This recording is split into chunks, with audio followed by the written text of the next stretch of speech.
Selamat datang di Podium Podcast Holy Stadium bersama Pastor Tina Agung Purnomo. Hidup yang diubahkan akan mengubah hidup orang lain. Narasumber kita kali ini adalah Bapak Pendeta David E. Meyanto. Bagaimana kisah kehidupan beliau? Mari kita saksikan. Silahkan like, comment, and share bila Anda diberkati dengan tayangan ini. Dan subscribe untuk update video terbaru. Bertemu dengan saya, Pastor Tina Agung Purnomo dalam Podium Podcast Holy Stadium. Setiap orang mempunyai satu perjalanan hidup yang berbeda-beda. Nah, di dalam perjalanan itulah seseorang itu menuju dari satu titik A menuju ke titik B. Perjalanan ini yang sangat menarik, karena perjalanan ini rupanya suatu proses buat seseorang itu, sehingga akhirnya hidupnya diubahkan. Hidup yang diubahkan itu akan mengubah hidup orang lain. Nah, siang hari ini kita bersama-sama dengan satu hamba Tuhan bernama Pak Meyanto. Beliau adalah gembala sidang di JKI Maranatha Ungaran. Selamat bertemu lagi Pak dalam podcast. Iya, senang bisa berjumpa dengan Pastor Tina. Iya. Nah, di sini saya mau bertanya Pak banyak, ya. Silakan. Mestinya tidak banyak, satu pertanyaan, tapi itu ceritanya bisa panjang. Nah, saya ingin tahu apa yang Pak Meyanto ini alami pada waktu Pak Meyanto itu jadi orang percaya yang dikatakan sebagai orang yang lahir baru sampai jadi pendeta. Nah, apakah itu pendeta itu sesuatu yang memang terbayangkan sebelumnya atau tidak? Nah, mari Pak, yuk cerita. Ya, Ibu Tina, saya ini dilahirkan dari keluarga yang sangat sederhana. Saya mulai dari Bang Sri ya Pak? Ya, saya dari Bang Sri, dari Jepara, dari Krasa malah, desa Krasa. Oh, Bang Sri masuk lagi? Ya, itu sebelum, jadi kalau Jepara, lalu kemudian Krasa, baru Bang Sri. Oh, ya. Satu jalan juga Pak? Iya, satu jalan. Kita orang desa. Jadi saya dilahirkan dari keluarga yang sederhana. SMP kelas 1 saya, papa saya sudah dipanggil Tuhan. Karena kecelakaan, dan jadi dia yang mengendarai sebuah mobil, dan kemudian dia ngantuk rupanya jam 12 malam pada waktu itu. Perjalanan kemana itu? Dari Semarang pulang ke Jepara, ke Bang Sri waktu itu. Dan rupanya dia ngantuk, ada truk yang sedang parkir, ditabrak, dan kemudian papa saya meninggal di sana. Jadi saya masih SMP kelas 1, saya punya adik 4. Ya, jadi anak besar, paling besar saya ini. Jadi saya dari keluarga yang cukup sederhana, mama saya janda, dan saya dibesarkan dari seorang janda ini. Dan saat itu mama saya sudah menjadi majelis gereja sebenarnya. Di satu gereja GKMI yang ada di Krasa. Dan dari kecil memang saya ikut sekolah minggu karena memang diharuskan untuk ikut sekolah minggu. Tetapi dalam pertumbuhan saya sebagai seorang anak, saya tahu bahwa saya ini orang yang sebenarnya merasa ada perasaan tidak adil yang Tuhan lakukan di dalam keluarga kami. Kenapa kok papa saya dipanggil Tuhan ketika saya masih SMP kelas 1 dan saya punya adik 4. Oleh sebab itu hidup kami jadi susah. 4 ini laki perempuannya Pak? Perempuannya 1 yang terakhir. Ini laki semua? Laki-laki semua. Jadi hidup kami susah Bu. Jadi artinya komplain ada dalam hati saya kepada Tuhan. Tuhan tidak adil. Kenapa orang yang sebelah sana bisa kaya dan didampingi oleh kedua orang tuanya dengan lengkap, lalu saya kok harus menikmati hidup tanpa ayah, dan itu komplain dalam hati, tapi saya simpan dalam hati, saya diam aja, tidak berani ngomong kepada siapapun. Itu sebabnya tubuh saya ada di gereja, ikut sekolah minggu, tapi hati saya hatinya sini berkobar-kobar marah ya Pak ya? Marah kepada Tuhan. Ada banyak pertanyaan yang saya rasa waktu itu Tuhan itu tidak menjawab apa yang saya tanyakan gitu. Nah, karena itu terus ada dalam hati saya, lama-lama bergejolak menjadi anak remaja yang nakal saya ini.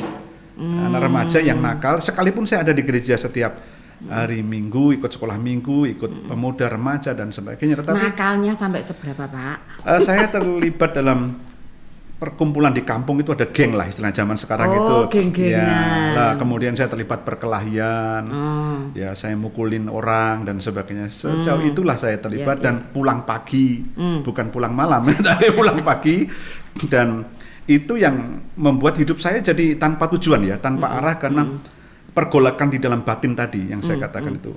Tuhan belum menjawab itu. Jadi kemudian sampai satu kali saya terlibat dalam perkelahian. Dan saya harus dipenjara 2 malam karena anak yang saya pukulin itu cukup parah dan kemudian saya dilaporkan polisi dan saya harus masuk penjara 2 malam dan saya ditelanjangin. Ini nakal tenan iki.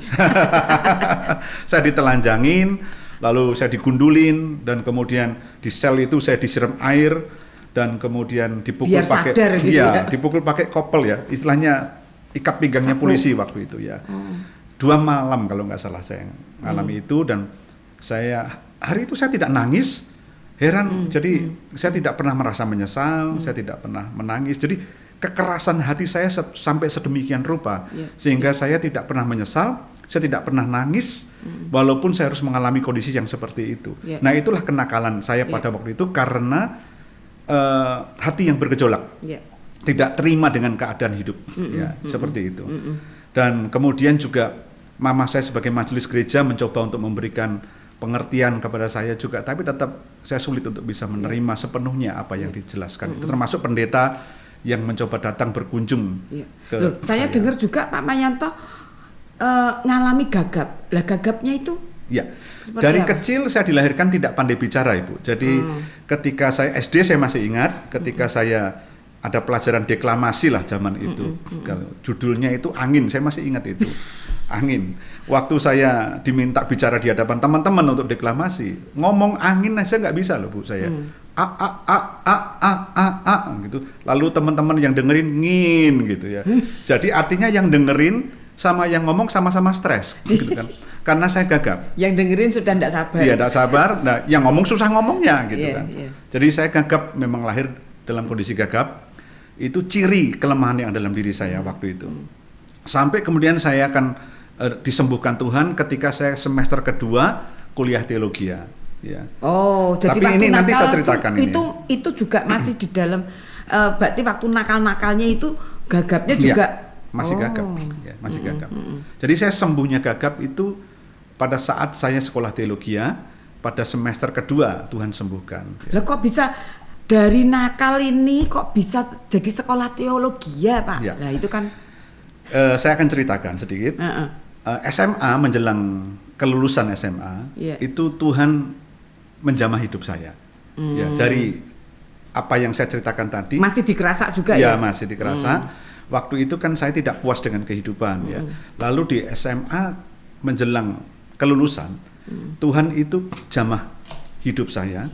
Nah, ketika itu seorang pendeta yang datang ke rumah saya dan selalu tidak henti-hentinya menceritakan tentang kasih Tuhan, kasih Yesus kepada saya.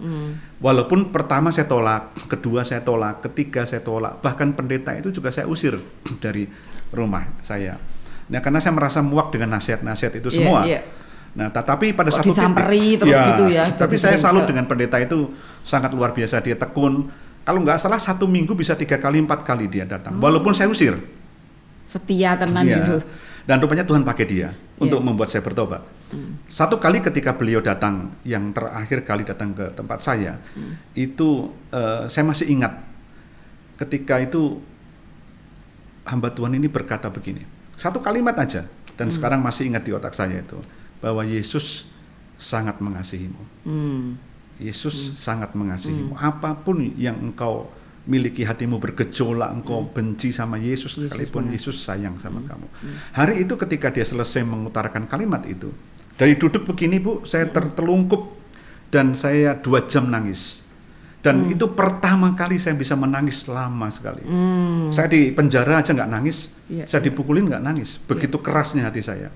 Tetapi hari itu saya seperti ada sesuatu yang saya rasakan, saya nggak bisa cerita ini, tapi meluluhkan hati saya, sehingga saya dari duduk begini, saya tertelungkup di situ, kira-kira 2 jam, dan saya nangis sampai kemudian saat itulah ternyata saya mengalami kelahiran baru di situ. Saya mengalami Tuhan di situ. Iya. Jadi itu kejadian di mana? Itu di rumah saya. Di rumah ya, sendiri. Di rumah saya. Dan itu membuat hati saya berubah tanpa saya sadar. Tiba-tiba kekerasan hati saya. Itu pendeta itu ada tapi? Ada di situ. Dan pendeta itu mendoakan saya dan memeluk saya waktu itu. Dan itu pertama kali saya mengalami yang namanya perjumpaan dengan Tuhan di dalam hidup saya. Iya. Terus setelah itu apa yang Pak Mayanto itu rasain setelah nangis sampai 2 jam itu ya? Terus besoknya itu berasa apa? Ya. Yang terjadi adalah seperti kerinduan yang besar ingin selalu ketemu Tuhan di dalam doa-doa. Jadi padahal itu tidak pernah saya lakukan sebelumnya.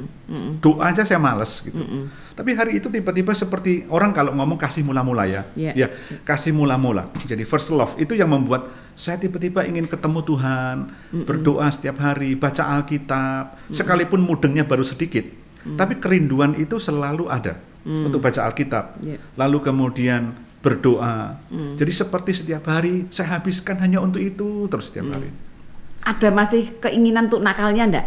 Nah, tiba-tiba kan namanya teman ya, saya punya teman-teman banyak gitu kan. Dan seringkali kan mampir ke rumah, ya nyamperin untuk diajak begadang malam lagi, pulang pagi. Tapi tiba-tiba saya bisa punya kekuatan untuk menolak. Ya. Jadi dari ngerokok dan sebagainya itu saya tinggalkan, ya, sebagainya. Dan itu tiba-tiba nggak tahu saya kalau disuruh cerita, sebenarnya tidak ada rumusan ya, tidak ada rumusan yang saya pakai dalam menghentikan rokok secara total, terus meninggalkan pergaulan yang buruk itu.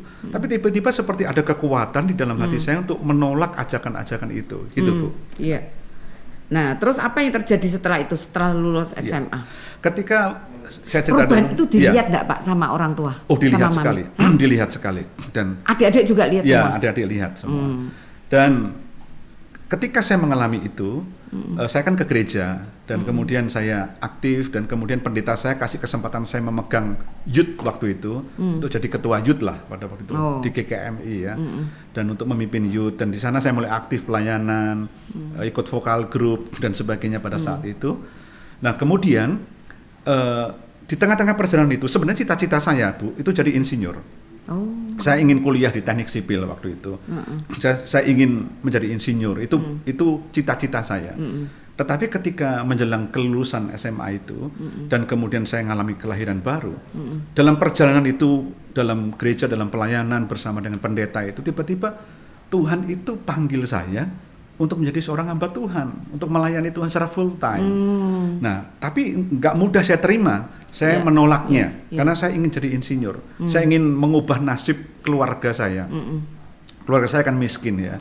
Dan saya ingin mengubah keluarga saya menjadi keluarga yang kaya, yang banyak uang. Waktu itu di otak saya seperti itu. Tetapi Tuhan punya cara lain dan saya dipanggil untuk jadi hamba Tuhan, seorang yang melayani Tuhan secara full time. Tapi saya tolak pertamanya.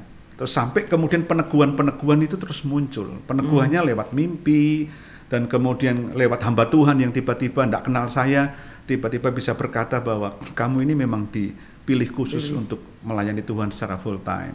Mamanya gimana Pak dengar anaknya menjadi full time gitu ya? Ya Mama sih senang. Mama senang karena buat Mama adalah dari dulu nakal kemudian menjadi seorang hamba Tuhan itu sudah satu kebanggaan ya. Dan Mama tidak tuntut untuk saya harus jadi orang yang kaya untuk mengubah nasib keluarga dan sebagainya sebagai anak yang besar, tidak. Tetapi senang. Tetapi keluarga saya, om saya tidak mudah untuk menerima itu karena dia berpikir anak paling besar harusnya mengubah nasib adik-adiknya begitu. Harus bisa apa ya? Punya duit, jangan sampai hidupnya keluarga seperti itu terus. Ya itu wajar ya Pak ya. Nah betul. Terus akhirnya masuk sekolahnya Alkitab gimana caranya? Ya waktu itu kan pendeta saya membawa saya untuk memperkenalkan sebuah sekolah teologi ya. Sampai kemudian saya masuk dan ini waktu itu masih gagap ya Bu ya. Ini dalam posisi masih gagap. Ya, jadi masih gagap bahwa saya sekolah walaupun saya dipanggil Tuhan tapi masih gagap. Itu yang menjadi pergumulan saya pada waktu itu. Kenapa saya menolak panggilan awalnya? Karena pekerjaan pendeta kan bicara. Pekerjaan pendeta nanti kan berkhotbah. Nah kalau ngomong aja nggak bisa, bagaimana mau jadi pendeta? Nah Tapi Tuhan tuh paksakan terus, tanda kutip ya, seperti untuk mendorong saya lewat peneguhan-peneguhan sampai saya masuk ke sekolah Alkitab. Nah, pergumulan yang kedua ketika saya masuk sekolah Alkitab adalah biaya sekolah, biaya kuliah. Karena mama saya nggak sanggup untuk membiayai saya kuliah. Nah, Tuhan, kalau Engkau suruh saya masuk sekolah Alkitab, siapa yang membiayai? Nah, tapi Tuhan tuh tunjukkan pertolongannya. Dia tunjukkan bahwa panggilannya nggak salah.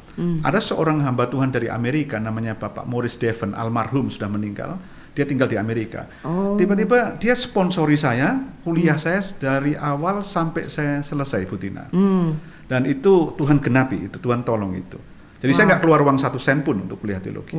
Sampai buku-buku yang dalam bahasa Inggris itu dikirim oleh Bapak Morris Devon ini untuk saya belajar gitu. Karena itu mahal sekali buku tebel-tebel ya. Dari situ saya belajar, lihat. Oh, Tuhan berarti betul manggil saya. Cuma satu yang belum waktu itu, gagap saya belum sembuh. Iya. Terus gimana bisa sembuhnya, Pak? Nah, ceritanya begini. Ketika saya masuk ke sekolah teologi, semester pertama saya masih gagap. Semester kedua saya masih gagap sampai akhir semester kedua. Satu kali waktu itu kampus kami mengundang seorang hamba Tuhan dari Amerika yang memiliki karunia kesembuhan. Nah, 3 hari dia mengadakan acara kebaktian KKR di kampus itu. Saya ikuti semuanya, dan habis khotbah pendeta itu adakan altar calling. Saya maju yang pertama, Bu. Di antara ratusan mahasiswa yang ada, saya maju yang pertama. Di depan mimbar itu. Sebelum yang lain maju. Pikiran saya begini. Waktu itu ya, dengan sederhananya, itu tangannya pendeta kan belum menumpangkan tangannya kepalanya orang-orang. Nah, saya kepala yang pertama supaya masih hangat urapannya, gitulah kira-kira gitu. Kira-kira begitulah, sederhananya seperti itu. Nah, saya maju pertama di malam pertama itu, altar calling yang malam pertama. Ditumpangi tangan, enggak sembuh juga. Terus malam kedua, altar calling lagi. Saya maju yang pertama lagi di depan mimbar. Pendeta itu tumpang tangan lagi dan enggak sembuh juga. Nah, malam ketiga ini malam yang terakhir. Siangnya di asrama. Memang maju tujuannya Tuhan sembuhkan gagapku. Itu harapan saya kan. Karena saya masih ragu di sini gitu loh. Bener nggak Tuhan panggil saya? Ya, karena saya masih gagap. Nah, malam yang ketiga saya maju paling pertama lagi di depan mimbar juga. Dan saya berharap Tuhan melakukan kesembuhan. Dan kalau sampai tidak, ini jangan ditiru mungkin ya. Kalau sampai tidak, saya ancam Tuhan waktu itu. Kalau sampai tidak, saya angkat koper pulang dari sekolah teologi. Nah, tapi desperate itu. Iya, sudah saya betul-betul ini penantian saya yang sekian tahun dari sejak kecil loh, Bu, saya gagap. Sampai saya kuliah semester kedua. Dan saya dibully banyak orang dari SD, SMP saya dibully orang. Dan itu sebabnya saya minta kesembuhan dari Tuhan kalau betul Tuhan memanggil saya. Dan kemudian di malam yang ketiga itu, yang terakhir itu, saya maju ke depan. Teman saya menjadi saksi cerita, ada kurang lebih 100 mahasiswa yang maju ke depan. Dan saya paling depan sendiri di depan mimbar. Didoakan tumpangi tangan, tidak sembuh juga. Nah, kesaksian dari teman saya yang melihat itu, kan saya merem itu, Bu, begini. Ketika sudah 100 orang kurang lebih didoakan satu-satu, dia bisa balik, hamba Tuhan itu balik khusus ke saya. Khusus ke saya. Dan waktu itu saya sedang pejamkan mata sambil begini. Sambil nangis lah gitu.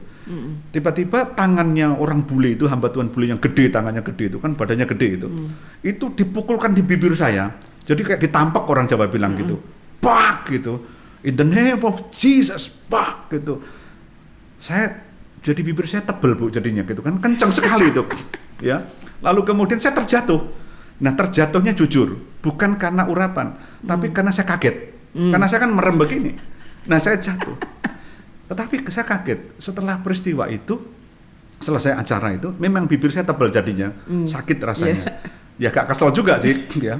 Tapi malam berikutnya, 1 hari setelah itu, 1 minggu, kemudian sampai kurang lebih kalau nggak salah 3 minggu, itu setiap malam jam 12 menjelang saya tidur, selalu di tenggorokan sini ada bunyi, Bu. Tapi saya nggak tahu bunyi apa itu. Itu setiap malam semenjak KKR terakhir itu sampai 3 minggu, setiap malam jam 12 malam.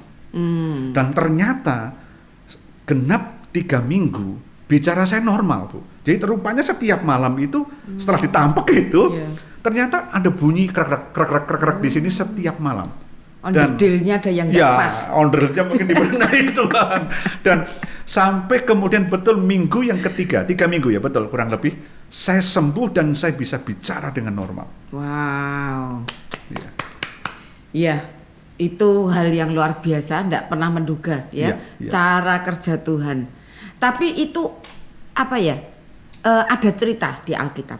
Iya. Itu Musa itu juga dia ngalami. Betul. Dia ngomong, Tuhan aku itu tidak pandai ngomong, tidak pandai bicara. Dahulu enggak, sekarang pun juga tidak. Gitu loh. Jadi aku ini orang yang berat mulut dan berat lidah. Terus Tuhan ngomong, siapa yang membuat lidah manusia? Siapa yang membuat orang bisu dan tuli? Siapa membuat orang melihat dan buta? Bukankah itu aku, yakni Tuhan? Oleh sebab itu, pergilah aku menyertai lidahmu dan mengajar engkau apa yang harus kukatakan. Wah, luar biasa. Tapi saya tertarik tuh Pak dengan pendeta yang mendoakan dipukulkan mulutnya. Wah, itu benar-benar itu karismatik Pak itu. Iya betul, karismatik tulen itu Bu. Iya. Dan itu dia juga tidak pernah tahu bahwa justru itulah kelemahannya Pak Mayanto di situ. Tepat di bagian itulah. Nah, itu saya harus belajar itu Pak. Harus minta sama Tuhan supaya bisa sampai membantu orang, sampai seperti tangan Tuhan bekerja lewat kehidupan kita. Nah, itu luar biasa sekali. Terus apa yang setelah itu yang terjadi setelah Bapak terima panggilan Tuhan, termasuk sekolah Alkitab, itu selesai sampai selesai? Ya, sampai selesai. Setelah selesai terus? Ya, setelah selesai tahun 1986 saya menyelesaikan sekolah saya dan kemudian saya dipanggil untuk melayani di Gereja Sidang Jemaat Allah Seroja Selatan di Semarang. Dulunya Pak Simon Lim Pak Simon Lim dan saya menjadi salah satu pengerja beliau. Ya, tahun 86 sampai tahun 89 Ibu. Mami saya tuh ke gereja situ. Saya kenal. Iya. Ya, saya kenal. Saya itu kan enggak tahu. Dari Jakarta, saya kan sekolah di Jakarta. Pulang saya ini bingung. Ini kok jadi haleluya. Mobilnya ditulis besar haleluya. Terus mami saya gini, yuk ikut mami yuk. Loh, mami mau kemana sama papi? Mau ke gereja. Iki apa meneh? Gitu loh. Iki apa meneh ini? Terus ke gereja saya diajak ke tempat di sidang jemaat Allah itu. Saya kenal juga adik Ibu Tina. Oh iya, Lisa. Iya. Iya. Nah, itu saya pertama kali itu ke gereja di Semarang ya. Itu sidang jemaat Allah. Gitu loh. Nah, saya enggak tahu pada waktu itu Pak Mayanto ada di situ enggak ya? Kalau tahun 86 saya udah di situ. 86. Saya sekitar tahun 90. Iya. Oh, 89 90. Oh, berarti saya 89 yang pergi dari situ sudah pindah. Oh. 89. 86 sampai 89. Iya. Saya membantu Pak Simon Lim di sana. Iya. Terus 89. Oh, membantu Pak Simon Lim dulu. Iya. Terus baru Pak Samuel Handoko. Iya. Oh, okay. Tahun 89 saya pindah ke JKI Maranatha. Oh. Nah, waktu itu kan gembalanya kan Pak Samuel Handoko setahun. 88 Pak Samuel Handoko kan gembala sedang di Maranatha tahun 88. Kalau nggak salah juga karena Pak Naryo waktu itu ya. Saya lupa juga. Papi lalu yang Papi yang papinya Butina yang menghubungi Pak Samuel Handoko, lalu kemudian menjadi gembala di JKI Maranatha tahun 88.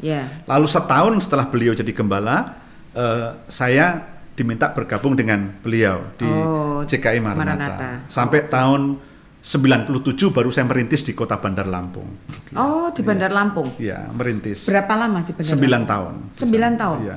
Nah, terus habis itu dari Bandar Lampung 9 tahun kembali ke Maranatha.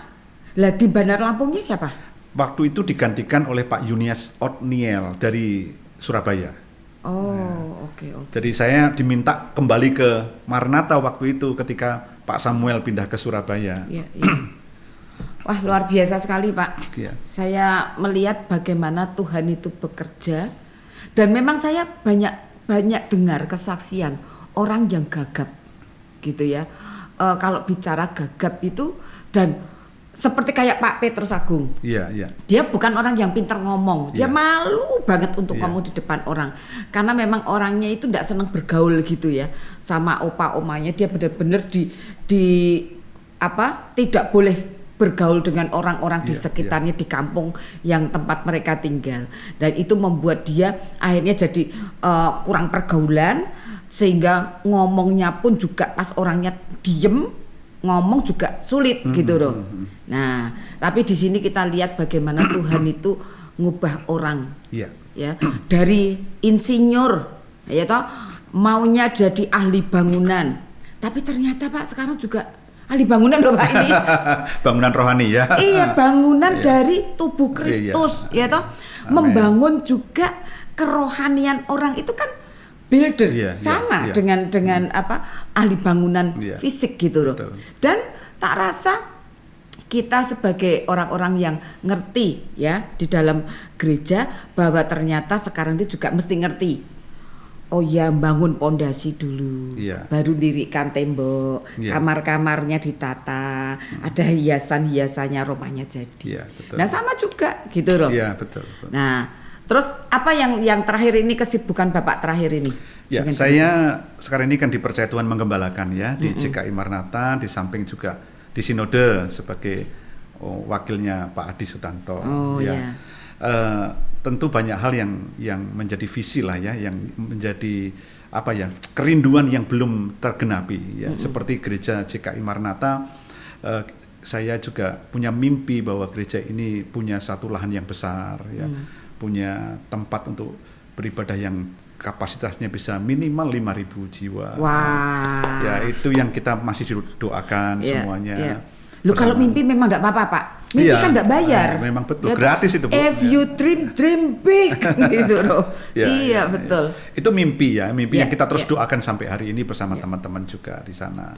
Ya, kita mendoakan supaya itu menjadi nyata. Saya sebagai seorang hamba Tuhan, saya jujur berkata bahwa saya itu pengagum dari almarhum Pendeta Petrus Agung Purnomo.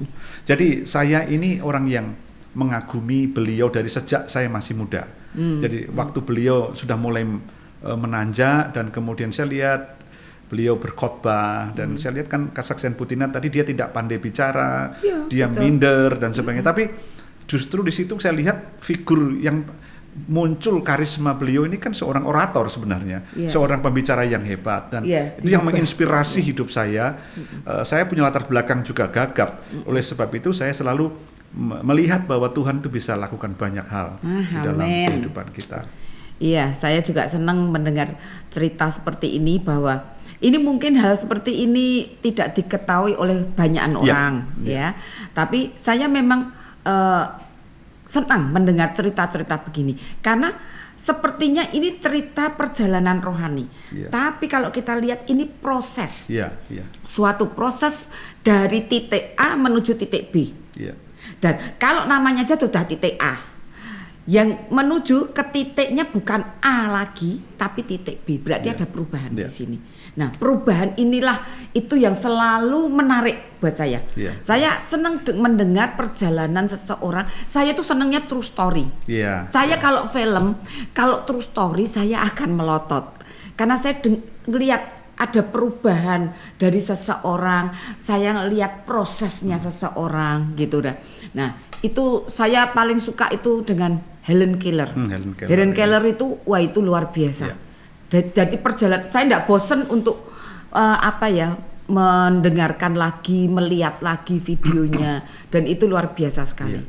Nah, hari ini juga saya bersyukur saya bisa melihat apa yang Tuhan kerjakan di dalam Pak Mayanto. Ya, terima kasih. Satu keajaiban yang akhirnya itu dari titik A menuju titik B dan dipakai untuk kemuliaan Tuhan. Ya. Terima kasih Pak Mayanto. Saya mau tambahkan dulu Oh ya, sebelumnya. boleh silakan.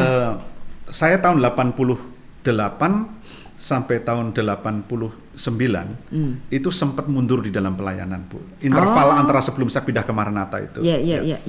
Itu karena kekecewaan, kemudian saya mundur dari pelayanan. Nah, yang saya tahu bahwa Tuhan itu berperkara serius dengan saya dalam soal komitmen panggilan itu adalah ketika saya mundur selama setahun itu, Tuhan kembalikan saya jadi gagap. Oh, 1 tahun. sampai tahun 89. Untung videonya belum diputus, Pak. Iya. Masih bisa diteruskan Iya, iya. lagi. Oh gitu. Iya, jadi ini kesaksian yang saya mau tekankan begini, bahwa itu saya bisa bicara lancar hari ini, sembuh dari gagap, itu adalah meterai yang Tuhan taruh dalam hati saya soal panggilan itu sendiri. Sekali kamu keluar lagi dari panggilan, gagap. Ya. Jadi artinya hidup saya ini memang sudah ditentukan Ya. untuk melayani Tuhan secara full time, Ya. tidak untuk yang lain. Ya. Dan itu sebabnya ketika saya kembali tahun 89 ke pelayanan di GKI Maranatha, saya kembali sembuh dari gagap lagi. Wow. Jadi Tuhan tunjukkan sebuah meterai dalam Ya, hati ya. saya itu. Dan Tuhan juga katakan, ojo main-main di aku. Iya, betul, Ya, toh? betul. Begitu Ya. kamu mundur, ya sudah, apa yang aku beri aku cabut kembali. Iya, betul. Ya, Tuhan memang mau kita serius, kita setia. Iya. Karena kita ini cuma alat yang dipakai, ya. Iya. Jadi terima kasih Pak Mayanto. Sama-sama, Ibu Saya Tina. senang mendengarkan akan cerita yang luar biasa ini. Ya, Tuhan Yesus memberkati. Tuhan memberkati Ibu Tina. Cara Tuhan bekerja dalam hidup kita tidak pernah terduga. Jangan batasi cara Tuhan bekerja dengan logika kita. Pergumulan atau permasalahan apapun yang sedang Anda alami saat ini, mari percaya, tangan Tuhan sanggup menjamah, memulihkan, dan mengubah kehidupan kita, asalkan kita mau datang kepadanya.